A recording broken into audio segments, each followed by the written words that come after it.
Olá, amados irmãos, sejam bem-vindos ao canal Carlos Bispo, e vamos direto para as informações. Os 3 princípios essenciais de nossas novas comunidades.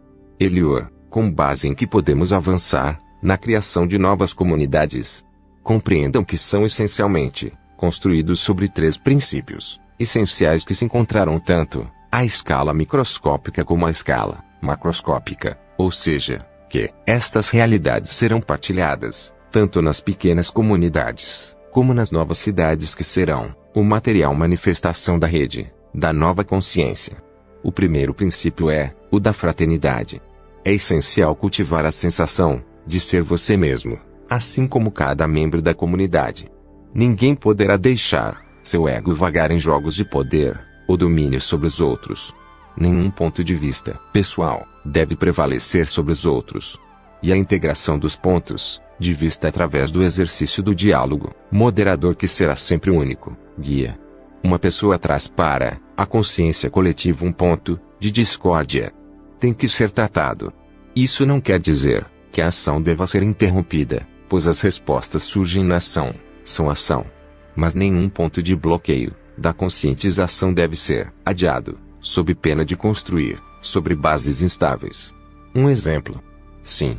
Um exemplo típico. Você quer construir um prédio e a proposta do local exato da construção não agrada a uma pessoa do grupo que se opõe. Essa pessoa deve ser capaz de estabelecer claramente o que a faz se opor. Ela pode ser ajudada a fazer isso por um ou mais membros do grupo que tenham qualidades de escuta compreensão, qualidades também de investigador da interioridade. Você tem que voltar ao medo. Que medo se esconde por trás dessa recusa? Esse medo deve ser reconhecido como emanado da história da alma da pessoa que o carrega. Um medo é sempre baseado em informações úteis para o grupo. Digamos que a pessoa possa expressar que sua resistência vem do fato de que terá que derrubar uma árvore sob a qual gostava de descansar. Vocês então perceberão, juntos, que existem soluções para desbloquear a situação. Você vai chamar os criativos do grupo para isso. Eles descobrirão, por exemplo, que a árvore é jovem o suficiente para ser replantada em outro lugar, ou que pode fornecer madeira valiosa, se for cortada aí, que a pessoa que estava bloqueando poderia encontrar outro lugar, fazer amizade com outras plantas. Essa pessoa pode, então, perceber que deseja assumir a responsabilidade pela criação de uma horta. O ponto de discórdia, então, revelou novos projetos, despertou novas energias. Pense também em uma compensação aceitável. Que compensação a comunidade poderia oferecer a essa pessoa, de qualquer forma, para que ela possa ficar em paz? E quando você não consegue encontrar uma solução criativa, nem sempre há uma solução externa, mas sempre uma solução interna de apaziguamento. A pessoa, se a escolha for feita como apresento a você no exemplo, terá que lamentar de qualquer maneira a de sua companheira planta, que não estará mais lá como antes. Mas se ela conseguir encontrar um significado maior nessa escolha, como o serviço que prestará à comunidade, poder colocar o prédio neste lugar e não em outro, ela poderá sofrer de forma saudável.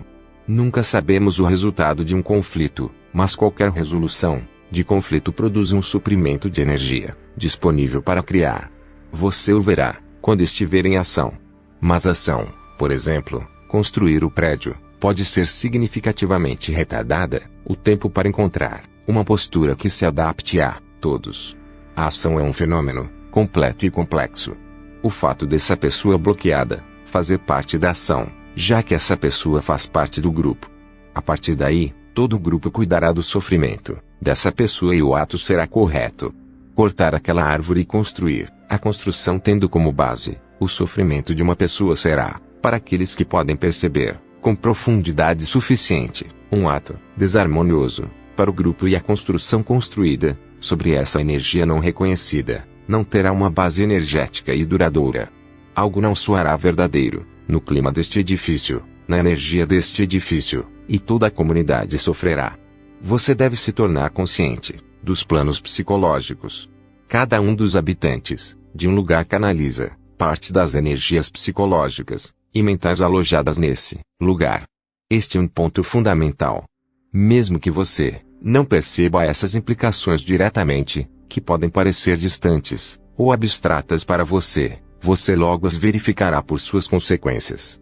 A pessoa cujos sentimentos não foram reconhecidos e tratados com amor nutrirá um pequeno núcleo de frustração dentro de si que se transformará em um grande problema e em uma situação de bloqueio para o grupo. Assim, cada um de vocês é o fiador daquilo que consegue perceber através de suas feridas traumáticas. Ele é o olhar do grupo na direção precisa de seus próprios sofrimentos. Este olho percebe quando o sofrimento é perdoado, no nível individual, reconhecido como parte da história profunda da pessoa. Diante desse reconhecimento, não há olho aberto, apenas um sofrimento, que pede para ser reconhecido e apaziguado. Eu nos vejo tão feridos. Somos todos um bando de aleijados, neste planeta. Para cessar a encarnação, fomos repetidamente reduzidos, danificados e até mesmo amputados. É verdade, é uma realidade psicológica e você tem que conhecê-la de antemão. Os primeiros passos serão difíceis, porque cada um terá que fazer sua própria psicanálise para poder participar de um grupo sem bloqueá-lo, com seus sofrimentos pessoais não reconhecidos e não aliviados. Mas não se preocupe, esta psicanálise, que pode parecer pesada, será cada vez mais fácil e exigirá cada vez menos meios, porque você será ajudado pelo grupo, pelo olhar benevolente de um grupo que não julgará e, pelo contrário, irá apoiá-lo na entrega de suas dores profundas. Algumas terão esse papel entre vocês, parteiras da alma. Você precisa de tudo em seus grupos. E se esse tipo de habilidade estiver faltando no grupo, seus grupos nunca devem ser isolados. Lembre-se de que você faz parte de uma rede global. Um grupo que encontra uma dificuldade pode recorrer à experiência de um indivíduo pertencente a outro grupo. Ok, isso parece ser um passo muito difícil para mim. Sim, e assim ocorreria a você desistir da fraternidade por causa de dificuldade. E, não. Isso não foi o que eu quis dizer. Mas você disse isso, e tanto melhor, porque é esse comportamento interior de derrotismo que pesa no processo. Suponha que, sim, funcionar em grupo seja difícil, pois é um playground, no qual você mal nascerá nesta vida. Assumam-se como seres corajosos e entusiastas e demonstrem essas qualidades diante das adversidades, que sempre os fortalecem, e revelam em cada um de vocês novos talentos, até então esquecidos. Chegamos ao segundo princípio. Sim. O segundo princípio é o da transparência. A primeira exclui a dominação, a segunda exclui a mentira, faz triunfar a verdade, a sinceridade, a clareza.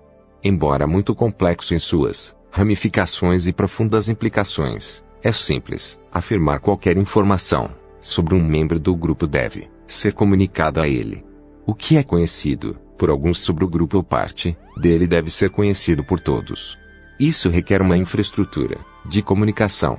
Sim, e uma verdadeira reformulação de seus comportamentos de comunicação. Você foi educado para esconder uma série de coisas. É desde a mais tenra idade que você é educado nessa dissimulação. Esse condicionamento deve ser conscientizado e tratado até o fim.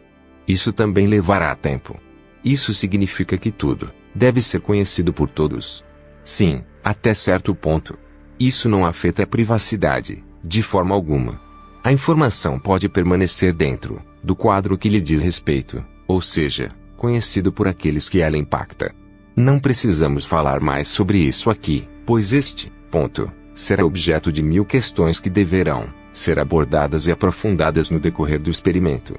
Não esqueça que toda essa aventura externa que consiste em construir suas vidas juntos tem um objetivo interno: conectar você à sua intuição arcangélica. É um programa e tanto.